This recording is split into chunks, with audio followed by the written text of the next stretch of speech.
Do you remember that Mr. Rogers documentary that came out a few years back? I remember the preview brought me to tears.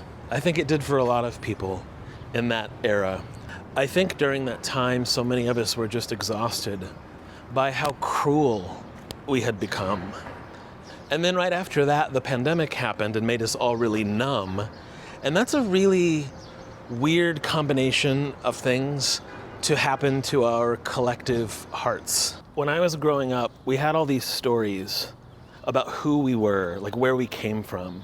Some of them were really elaborate stories about ancestors who were like famous historical figures.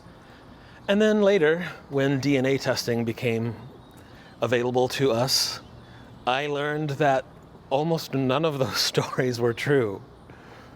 And I think about that a lot, because I'm like, at some point in time, like a great uncle just made some shit up about how wonderful we were, about the amazing people we came from, like all these stories about how good we are.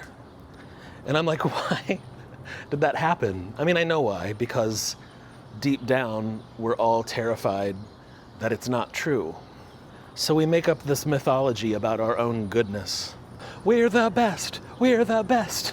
Keep chanting it. We're number one. We're number one. Oh God, it's true, right? We're number one. It's very easy to get people bent out of shape over this, questioning someone's sense of goodness. We will double down that we're the good guys because maybe the truth is too painful.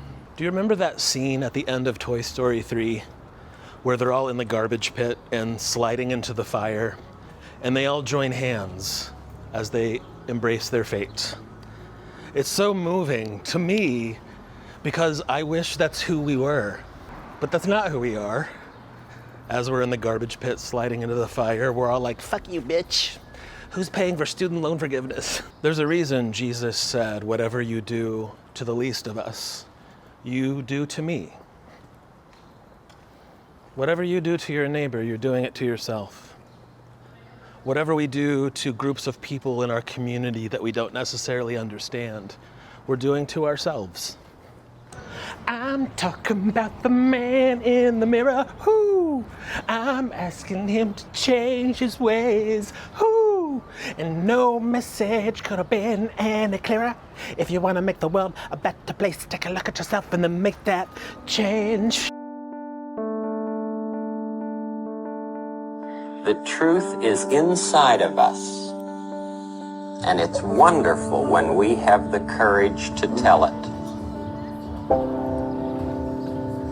Loving people and animals and the world we all live in is the most important part of being alive.